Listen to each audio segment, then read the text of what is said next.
सरकारें कभी भी किसी की नहीं सुनती है, सरकारें कभी किसी की सगी नहीं होती है, वो वोट की सगी होती है, जान लीजिए। ये लोकतंत्र है, जनता का शासन, जनता के लिए, जनता के द्वारा। हम समाज की बात कर रहे हैं, इसलिए हमें देखना होगा कि जो भी समाज के लिए, हित के लिए निर्णय लेगा, हमारा समर्थन उसके लिए रहेगा। हम शोर तो मचा सकते हैं, हम कहीं ना कहीं सोए हुए अपने समाज को तो जगा सकते हैं।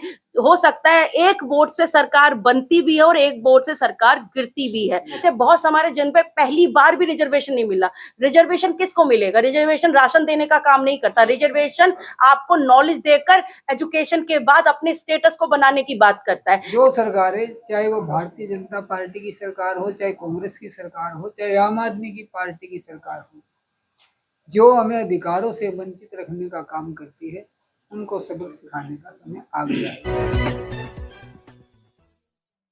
अभी जो आपने बात यहाँ पे रखी है कि अगर जो भी सरकार, जो भी राजनीतिक दल आपकी मांग को मानेगा, आप उस राजनीतिक दल को समर्थन देंगे।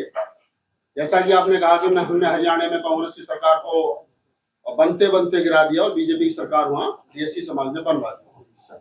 आप प्रतिनिधित्व की बात कर रहे हैं, तो केजरीवाल ने पिछली बार भी चाहे तो संदीप वाल्मीकि हो, चाहे राखी बिरलान हो, चाहे अन्य पार्चा हो, कई मिनिस्टर आपको दिए हैं, कई विधायक आपको दिए हैं। तो केजरीवाल की नीतियों से आप खुश हैं?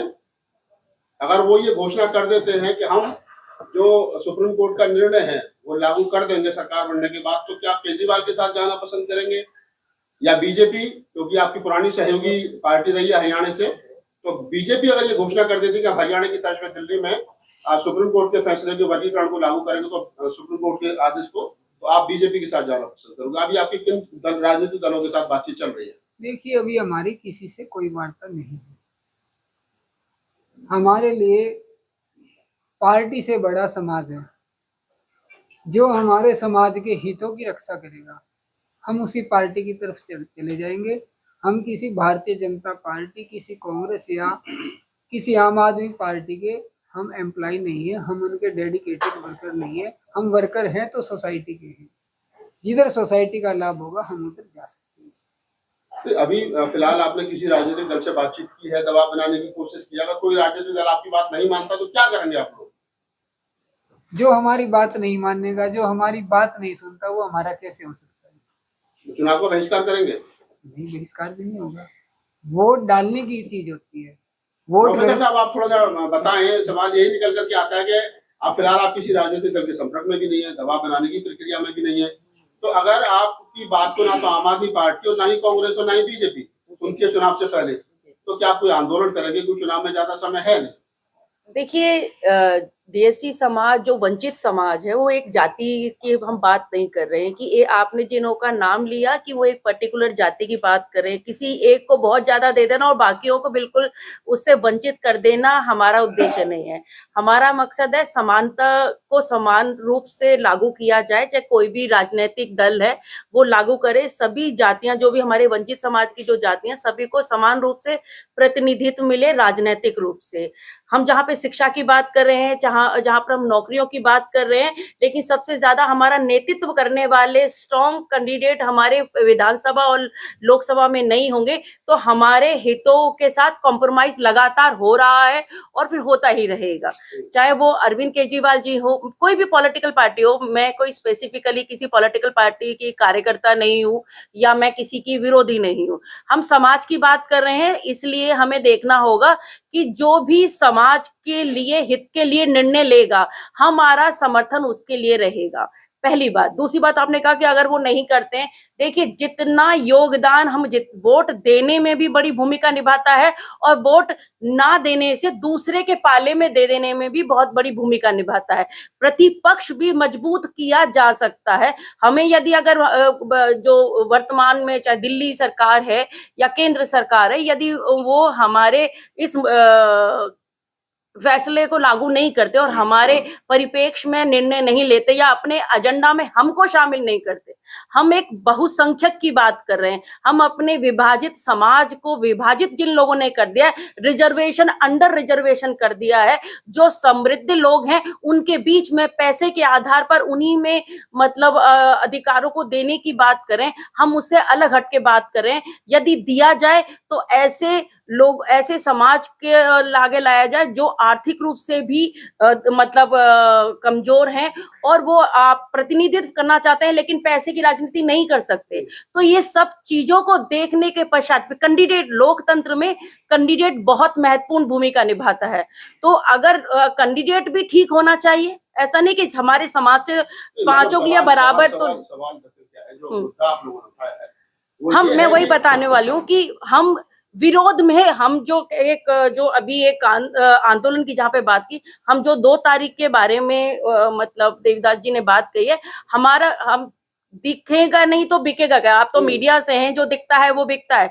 तो हम शोर तो मचा सकते हैं, हम कहीं ना कहीं सोए हुए अपने समाज को तो जगा सकते हैं। हो सकता है एक वोट से सरकार बनती भी है और एक वोट से सरकार गिरती भी है। तो हम, हो सकता है कि ये जो 67 और जितनी एक पावरफुल जो गवर्नमेंट बनी हुई थी पहले भी और अभी, तो हम उसमें सेंध लगा सकते हैं। हम नहीं कह रहे कि हम किसके पक्ष पर विपक्ष में, लेकिन हमारे मुद्दों को जो साथ में रखेगा हम उसके साथ में चुनाव रहेंगे। तो कोई ना कोई पड़ेगा ना। अब जैसे आपने 2 तारीख को अगर आंदोलन करते हैं जी, अगर आप 2 तारीख को आंदोलन करते हैं और उसके बावजूद भी कोई राजनीतिक दल आपकी बात को नहीं सुनता है, नहीं मानता, हाँ तो ठीक फिर है। आप क्या करेंगे? मेरा सवाल ये हम अवेयर करेंगे कैंडिडेट के साथ भी, और जो हमारे अध्यक्ष हैं देवीदास जी, मिलकर इस चीज पर निर्णय लेंगे। और हो सकता है कि हम क्या ऐसा भी हो सकता है कि आपका जो डीएससी गठबंधन संगठन है, आप अपने प्रत्याशी को चुन करके मतलब कुछ लोगों को आप समर्थन करें?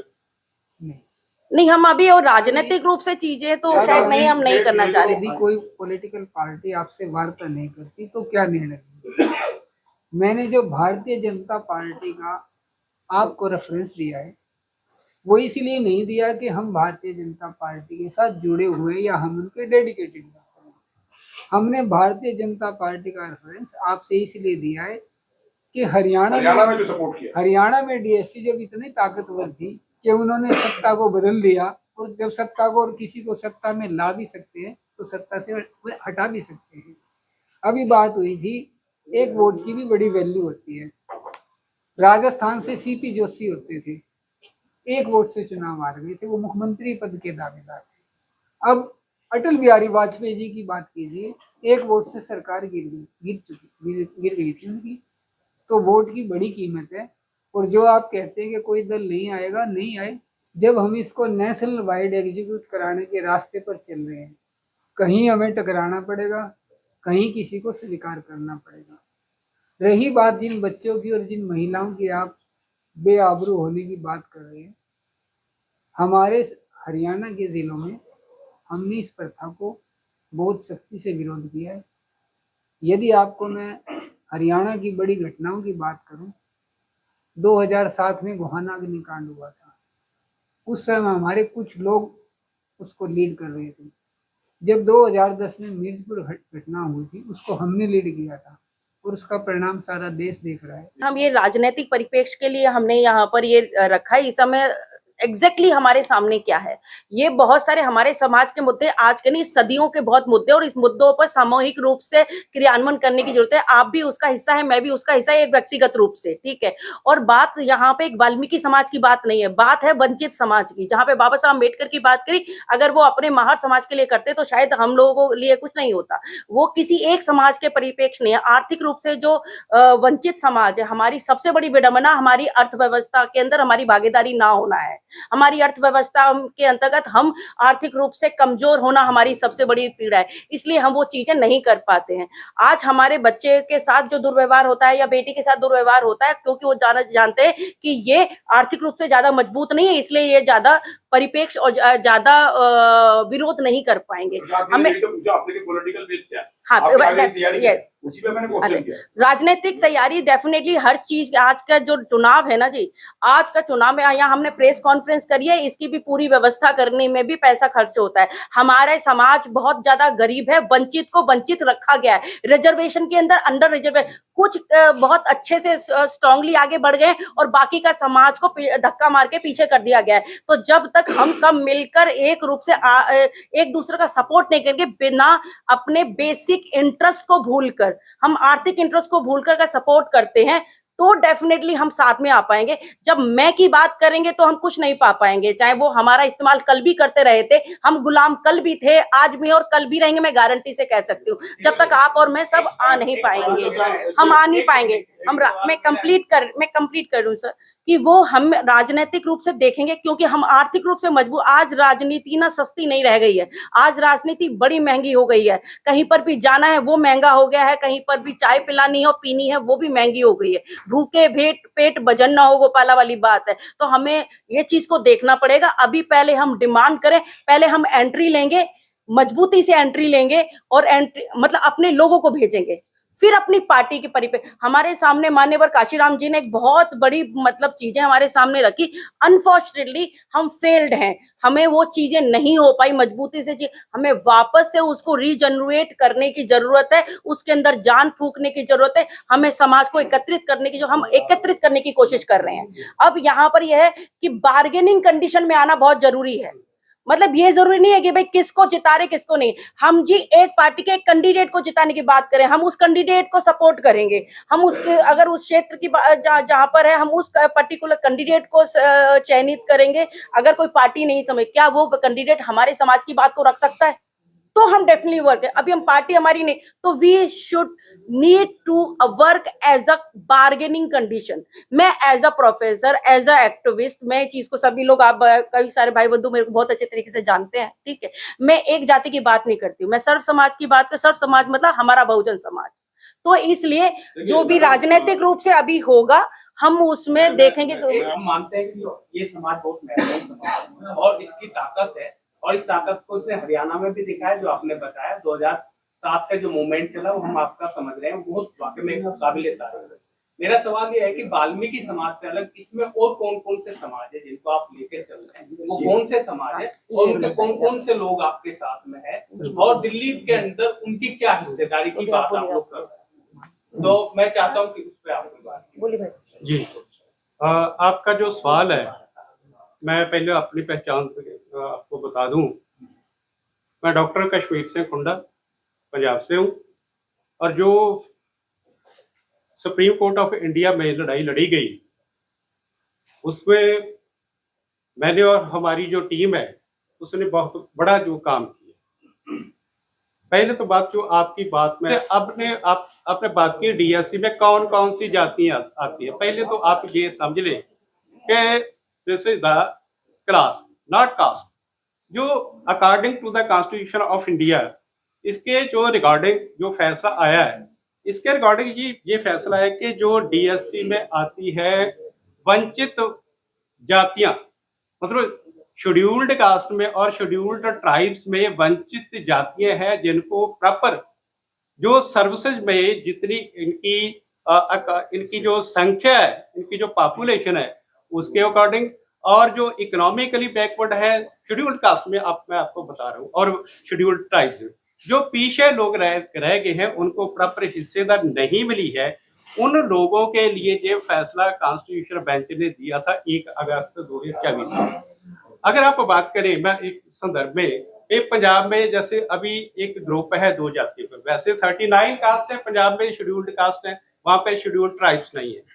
अब वहां पे 37 जो कास्ट एक ग्रुप में, और 2 कास्ट है जो है मजबी सिख और वाल्मीकि, ये एक ग्रुप में।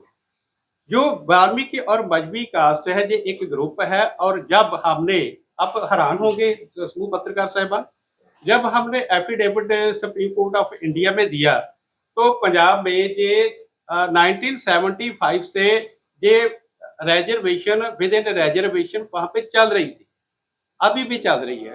2006 में जो जब ईवी चनैया वाला फैसला आया, 2004 में जिस ट्रैक डाउन हुई थी और उसके बाद ये एक्ट बना। तो बात ये है कि ये जो शेड्यूल्ड कास्ट की जो जातियां हैं, इनमें से 2 कास्ट जिनका जो मोर देन 50% इनकी जो पॉपुलेशन अब तक ये एट 88 लाख जो 2011 के आंकड़े हैं, उसमें से अब इनकी जो गिनती है, जो प्रॉपर जो इनकी पॉपुलेशन है, ये मोर देन 40 लाख है दो जातियों की। पर जो 39 जातियों में कुछ और जातियां निकालकर अपने बैकवर्ड क्लासेस से निकालकर बड़ी संख्या में उनको शेड्यूल्ड कास्ट में डाल दिया गया। तो जब ये डाला, उनकी संख्या ये बढ़ गई, तो जातियां भी 37 से बढ़कर 39 हो गई। ठीक है, आप यहाँ तक समझ गए। अब इन्होंने क्या किया कि ये हो रहा है कि जब 1975 से ये वहां पर लागू है, तो अब तक 1 अप्रैल 2023 तक जो हमने आरटीआई माध्यम के से जो हमने डिफरेंट डिपार्टमेंट से जो डाटा एकत्र किया, तो पंजाब में ये सिर्फ अभी सर्विसेज में है। 1975 से सिर्फ सर्विसेज में है, और सर्विसेज में ये होने के कारण 22 डिपार्टमेंट या ऑफिस ऐसे हैं जिनका जो हमने आरटीआई के तहत डाटा एकत्र किया, वहां पे 50% रिजर्वेशन, मतलब 50 ईयर तकरीबन हो गए हैं, 50 ईयर हो गए हैं रिजर्वेशन में रिजर्वेशन होते हुए। जब ये डाटा निकल कर आरटीआई के माध्यम से, तब आप लोग हैरान होंगे। तो जो मजबी सिख और वाल्मीकि एक ग्रुप ऑफ कास्ट है, इनकी जो सर्विसेज में इनकी जो भागीदारी थी, ये होनी चाहिए थी 50% शेड्यूल्ड कास्ट में, और ये 1 अप्रैल 2023 तक इनकी गिनती थी 10.89। इतना बड़ा अभी तक जो फर्क है। अब मैंने सिर्फ सर्विसेज की बात करी। इसी तरह जब हम अदर, जैसे मैं हरियाणा में आते हैं, जैसे मैं हिमाचल में जाते हैं, कुछ कास्टें ऐसी हैं जो पंजाब में या हरियाणा में वो एक ग्रुप में आती है जो जिनको ज्यादा मिल चुका है, और दूसरे ग्रुप में, जैसे हिमाचल की मैं बात करता हूँ, हिमाचल में जो चमार एक ऐसी कास्ट है, उसको अभी तक भी उनका प्रॉपर हिस्सा नहीं मिला, लेकिन पंजाब में उनको बहुत ही हिस्सा मिल रहा है।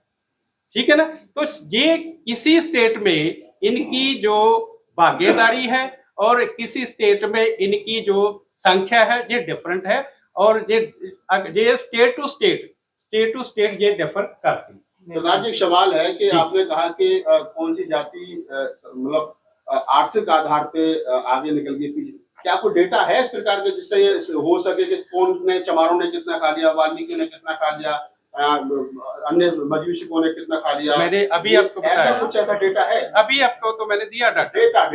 मैंने डाटे की बात की है। ये आपने सिर्फ नौकरियों में बात की, आर्थिक आधार पे आप कैसे? मैंने आर्थिक आधार पे बोला नहीं, एजुकेशनल और सोशल जो इसका स्टैंडर्ड है उसके आधार पे ये इसका डाटा जो ये बनती है हर एक स्टेट की। हरियाणा का हो गया, सुनिए पंजाब आगे मैं सभी स्टेट की बात ये करना चाह रहा हूँ कि जैसे अभी हमने ये मांग कर रहे हैं पूरे देश में कि जैसे अभी बिहार में जो जातिगत गणना हुई है, हम तो पूरे इंडिया में जाते हैं कि जातिगत अगर गणना होगी तो फिर सारा जो सिनेरियो सामने निकल के आ जाएगा। पर जो शेड्यूल्ड कास्ट और शेड्यूल्ड ट्राइब में है, ये इनकी जातिगत गणना ऑलरेडी पहले से सभी जो स्टेट है उनके पास होती है। आप जो स्कीम होती है हर के प्लानिंग जो डिपार्टमेंट होता है हर स्टेट का, उसमें जातिगत गणना वो आती है। जैसे हम पंजाब की जातिगत गणना आपको दे सकते हैं, कौन कितनी जाति है, कौन कितनी जाति है, कितनी उसकी एजुकेशन क्वालिफिकेशन है, शहरों में कितने रहते हैं, गाँव में कितने रहते हैं, कितने के पक्के मकान है, कितने के कच्चे मकान, ये सभी डाटा है। और डाटे के बिना कुछ नहीं होता। ये सुप्रीम कोर्ट ऐसे थोड़ी फैसला कर देता है। एक और मेरा सवाल है, आपने अभी एक बात कही थी, कुछ जातियां जो है वो मलाई खा गई, तो उन जातियों का अक्सर ये कहना होता है कि आपने अपने समाज में जो आपके जो सामाजिक संगठन है उन्होंने शिक्षा के क्षेत्र में अवेयरनेस नहीं फैलाई आपके समाज में, तो उसके लिए क्या कहेंगे? देखिए, बेसिकली अभी मैं भाई साहब की बात को कंटिन्यू करते हुए आंसर आ जाएगा कि पूरे भारत में जो जातिगत तरीके से जो पहला रिजर्वेशन 1950 की बात है, वो 1930-31 के जनगणना के आधार पर हुआ, जो हम लोगों को रिजर्वेशन मिला हुआ है। फिर लगातार 76 में जो मतलब जनगणना हुई, उसके ऊपर अभी तक जातिगत जनगणना के आधार पर बहुत सारा स्पेसिफिकेशन हुआ ही नहीं है, पहली बार। तो अब वो डेटा जो स्टेट वाइज तो डेटा हम निकाल सकते हैं इंडिविजुअली, और उस डेटा के आधार पर एक नई डिमांड्स को हम क्रिएट कर सकते हैं। बेसिकली बात आपकी जहां पर है कि कोई कुछ जाति, हमारी वंचित समाज में सारी जाति हमारी है, हमारी कोई किसी से नहीं है कि कुछ जाति में कोई सर्टिफिकेट वर्ड नहीं बोलूंगी, बट ये है कि कहते हैं कि कुछ लोग, मैं कहती हूँ रिजर्वेशन अंडर रिजर्वेशन, कुछ लोगों को जिसको मिल गया, सपोज एक बहुत मजबूत हो गया लेकिन एक बहुत मतलब एक को कुछ नहीं मिला है, तो हमें तो अपने आप भी उसको देना होगा। एक परिवार के अंदर पूरी लगातार बहुत अच्छी आर्थिक स्थिति भी है और मतलब एजुकेशनल स्टेटस भी अच्छा है और उनको सामाजिक रूप से एक्सेप्टेंस भी है, लेकिन ऐसे बहुत हमारे जिन पे पहली बार भी रिजर्वेशन नहीं मिला। रिजर्वेशन किसको मिलेगा? रिजर्वेशन राशन देने का काम नहीं करता, रिजर्वेशन आपको नॉलेज देकर एजुकेशन के बाद अपने स्टेटस को बनाने की बात करता है। एजुकेशन के अंतर्गत हमारे बच्चों को जब हम अवेयरनेस नहीं करेंगे, भाई जो आपने कहा कि वो समाज ये कहता है कि भी आपने अपने समाज को अवेयर नहीं किया, क्या वो समाज का हिस्सा नहीं है जो एजुकेटेड हो गए? क्या उन बाकी समाज को एजुकेट करने का उनका काम नहीं है? सिर्फ अपना यहाँ पर बात समाज नहीं आता, यहाँ पे बात जाति आ जाती है कि हमें अपनी जाति, मेरा पेट हाउ मैं ना दू काऊ वाली बात आ जाती है। ऐसा नहीं होना चाहिए। आप एक वंचित समाज का हिस्सा हो, अर्थात आपके जो अन्य भाई बंधु हैं वो जाति क्या संबंध रखते हैं? अम्बेडकर जी ने, बाबा साहब अम्बेडकर ने कास्टलेस सोसाइटी की बात करी है, जाति विहीन समाज की बात करी है। रिजर्वेशन जाति पे नहीं, रिजर्वेशन उस वर्ग को मिल रहा है जो वंचित समाज में आता है, और उसमें 1028 जातियां अनुसूचित जाति के अंतर्गत गई और वहां पे 2-3-4 जातियों को ही मिले, तो बाकी की जो हजारों सोइयों जातियां, उनका क्या होगा? कहीं पे थोड़ी कम है, कहीं पे ज्यादा है। तो हमें अवेयरनेस करना काम आपका भी है, अवेयरनेस करना मेरे जैसे लोगों का भी काम है। आखिरी सवाल यह है कि 2 तारीख को जो आप शक्ति प्रदर्शन करने वाले हैं, उसके बाद अगर सरकारें नहीं सुनती तो आपकी आगे का रणनीति क्या? सरकारें कभी भी किसी की नहीं सुनती है, सरकारें कभी किसी की सगी नहीं होती है, वो वोट की सगी होती है, जान लीजिए। ये लोकतंत्र है, जनता का शासन, जनता के लिए, जनता के द्वारा। वो लोग समझते हैं कि कोई भी जो पॉलिटिकल पार्टी है वो अपने लिए काम करे, और हम काम करेंगे जनता का शासन, जनता के लिए और जनता के द्वारा। अर्थात जनता महत्वपूर्ण है, हमारा एक वोट बहुत महत्वपूर्ण है। हम कुछ नहीं करेंगे लेकिन डेंट डालने का काम जरूर करेंगे, डेफिनेटली। 2 तारीख के लिए कोई अपील करना चाहेंगे आप? देखिए, 2 तारीख के लिए दिल्ली की डीएससी समाज की जनता से नम्र निवेदन करते हैं कि वो अपने घरों से निकले, अपनी शक्ति का प्रदर्शन करे, और जो सरकारें, चाहे वो भारतीय जनता पार्टी की सरकार हो, चाहे कांग्रेस की सरकार हो, चाहे आम आदमी की पार्टी की सरकार हो, जो हमें अधिकारों से वंचित रखने का काम करती है, उनको सबक सिखाने का समय आ गया है। और मैं एक अपील करना मैं आपको 2014 की बात बताता हूँ, जब अरविंद केजरीवाल जी पचकुया वाल्मीकि मंदिर में गए थे, उन्होंने समाज के लोगों से वायदा किया था कि हम ठेका प्रथा खत्म करेंगे और कच्चे कर्मचारियों को पक्का करेंगे। और 10 साल की सरकार बनने के बावजूद भी दिल्ली में ना कोई कच्चा कर्मचारी पक्का हुआ है और ना ठेका प्रथा खत्म हुई है। बल्कि मैं ये कह सकता हूँ दावे के साथ कि दिल्ली की अरविंद केजरीवाल सरकार ने ठेकेदारों को अमीर बनाने का ठेका ले रखा है। जी विकास जी, आप क्या कहेंगे? दिल्ली को 2 तारीख को जो अभी आप लोग घोषणा करने वाले, तो 2 तारीख को क्या होगा दिल्ली? आप दिल्ली से विकास जी, मैं आपको एक बात और बता देना चाहता हूँ। जब अरविंद केजरीवाल जी पंजाब में सरकार बनाते हैं, पत्रकार बंधुओं मेरी बात ध्यान से सुन लो, तो पंजाब सरकार 176 लाख अफसरों की पोस्ट एडवर्टीज करती है, और उन 176 लाख अफसरों में कोई रिजर्वेशन शेड्यूल्ड कास्ट, पिछड़ा वर्ग और शेड्यूल्ड ट्राइब के लिए नहीं रखी गई थी। जब दिल्ली नेशनल कमीशन SC/ST ने पंजाब सरकार को नोटिस दिया, पंजाब सरकार बजाय उस नोटिस का प्रॉपर रिप्लाई करती, पंजाब सरकार हाई कोर्ट चली गई, और पंजाब सरकार ने हाई कोर्ट में ये रिप्लाई दिया कि ये लोग इन पोस्टों के लायक नहीं है।